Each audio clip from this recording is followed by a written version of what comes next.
韩国选手赛前发布会上恶意推搡中国小伙，甚至嘴里还不停地骂骂咧咧，问候祖宗18代。脾气暴躁的中国选手当即霸气回怼，上了擂台更是全程追着韩国狂人疯狂暴揍，火力全开，直接将他打得痛哭流涕，怀疑人生。这个不知天高地厚的韩国泡菜，就是当地最有威望的拳击冠军金世勋。此人拳法了得，打法狠辣，擂台上往往将对手打得当场躺尸，才肯善罢甘休。而在拳击领域找不到对手后，便转战综合格斗，再次开始了自己的征战之路。毫不夸张地说，只要遇上他，那无论是身体还是心理，都会出现不小的问题。至此战无不胜的金世勋，便将目光放到了日益扩大的中国拳坛之上。每当对战中国选手，他不是出言嘲讽，就是用残忍的手段瞬间结束比赛。因此，在他眼中，中国功夫根本不堪一击，而韩国功夫才是世界第一武术。却殊不知，他一系列的所作作为已经彻底惹怒了我们的爱国青年。来自云南的小伙李国庆没有任何犹豫，当即杀往韩国首尔，发誓一定要在韩国的擂台上暴揍韩国拳王，为国争光。话就不多说了，让我们来看一下中国选手在擂台上的精彩表现。随着裁判一声令下，比赛正式开始。红色短裤是中国选手李国庆，黑色短裤则是韩国狂人金世勋。小将李国庆虽然是自愿迎战，但他内心却也背负着巨大的压力与质疑。即使他刚刚步入职业巅峰，能打17，就拿到了11战全胜的耀眼战绩，但在韩国拳王面前还是小巫见大巫。而在得知两人对战的消息后，不少拳迷粉丝都劝诫李国庆主动弃赛投降，毕竟两人无论是擂台经验还是荣誉地位都有着天壤之别。奈何敢打敢拼的李国庆却始终坚持自己的决定。俗话说，世上无难事，只要肯攀登。所以对于李国庆来说，韩国拳王就是一个值得攀登的高山而已。이제 예길 선수 여기서 그냥 제가 보기에는 시간을 끌 것 같습니다. 30분 동안. 교착 상태가 좀 이어지고 있습니다. 자, 근데 아까 태클 허용했을 때보다 좀 더 여유가 생긴 이길수 선수입니다. 다리 빼야죠, 이길 선수는. 네. 다리 다칠 수도 있습니다. 자, 리킥. 자, 밀어냈습니다. 손주현 선수는 이제 앞으로 나가야죠, 레슬러인데. 네. 왼손 걸렸습니다. 客场作战的李国庆进攻攻势和进攻欲望非常强烈，看似表面风平浪静，但无论是眼神还是步伐中，却都暗藏玄机。可能只要对手稍微一个疏忽，他就能在瞬间打出上百记重拳。反观韩国拳王金世勋，貌似根本就没有对小将放在眼里，灵活的步伐再加上消极的防守，却是有一种强者的风范。奈何小将李国庆今天可是奔着终结而来的。不过这毕竟只是第一回合，所以即使内心愤怒，也并没有急着发起过于猛烈的进攻。谁知道一直游走在擂台边缘的韩国拳王打着什么样的算盘？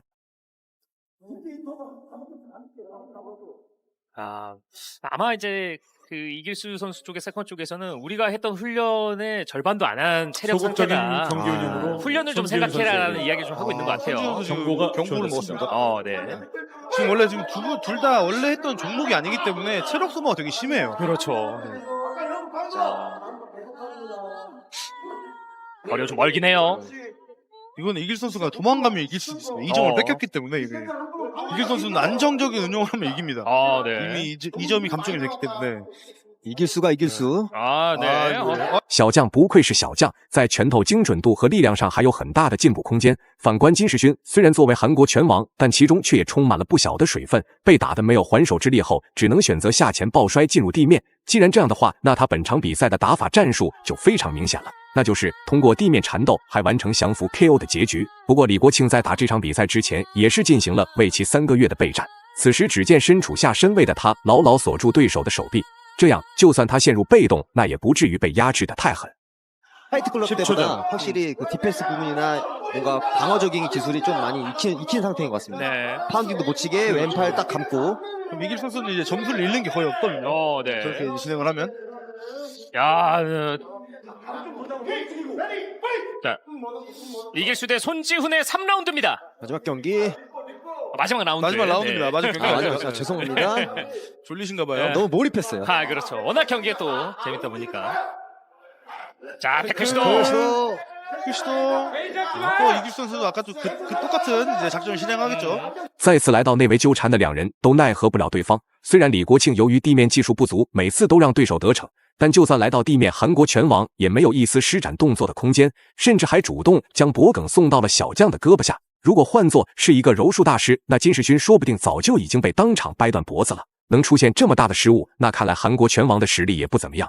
而一旦来到战略环节，李国庆便会火力全开，用拳头暴揍对手。在双方各有优势和劣势的情况下，就看谁抓机会的能力更强了。根据此时两人的表现来看，貌似还是李国庆更胜一筹。 그런데 엄청 불리해요. 할 게 없기 때문에. 호흡해주면서 버티고 있습니다.